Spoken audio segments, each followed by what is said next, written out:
बहुत समय पहले की बात है। चाइना के एक राजा ने अपने बेटे को अच्छा शासक बनाने के मकसद से एक जैन मास्टर के पास भेजा। जैन मास्टर ने कुछ दिन अपने साथ रखने के बाद युवराज को 1 साल के लिए जंगल में अकेले रहने के लिए भेज दिया। जब युवराज लौटे तो मास्टर ने पूछा, बताओ तुमने जंगल में क्या सुना? मैंने कोयल की क्रूर सुनी, नदियों की कलकल सुनी, पत्तियों की सरसराहट सुनी, मधुमक्खियों की गुंजन सुनी, मैंने झिंगुरों का शोर सुना, हवा की धुन सुनी। युवराज अपना अनुभव सुनाता चला गया। जब युवराज ने अपनी बात पूरी कर ली तब मास्टर बोले, अच्छा है, अब तुम एक बार फिर जंगल जाओ और जब तक तुम्हें कुछ नई आवाजें ना सुनाई दे तब तक मत लौटना। 1 साल जंगल में बिताने के बाद युवराज अपने राज्य को लौटना चाहता था, पर मास्टर की बात को टाल भी नहीं सकता था, इसलिए वह बेमन की जंगल की ओर बढ़ चला।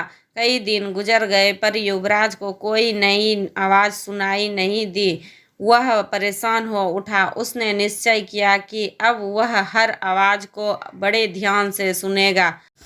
फिर एक सुबह उसे कुछ अनजानी सी आवाजें हल्की हल्की सुनाई देने लगी। इस घटना के कुछ दिन बाद वह जैन मास्टर के पास वापस लौटा और बोला, पहले तो मुझे वही ध्वनि सुनाई दी जो पहले देती थी, लेकिन एक दिन जब मैंने बहुत ध्यान से सुनना शुरू किया तो मुझे वो सुनाई देने लगा जो पहले कभी नहीं सुनाई दिया था।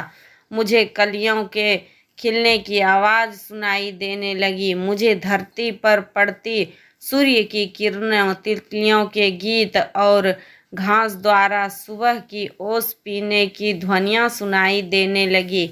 यह सुनकर जैन मास्टर खुश हो गए और मुस्कुराकर बोले, अनसुने को सुनने की क्षमता होना एक अच्छे राजा की निशानी है, क्योंकि जब कोई शासक अपने लोगों के दिल की बात सुनना सीख लेता है, बिना उसके बोले उसकी भावनाओं को समझ लेता है, जो दर्द बयान ना किया गया हो उसे समझ लेता है, अपने लोगों की अनकही शिकायतों को सुन लेता है, केवल वही अपने प्रजा का विश्वास जीत सकता है, कुछ गलत होने पर उसे समझ सकता है और अपने नागरिकों की वास्तविक आवश्यकताओं को पूरी कर सकता है।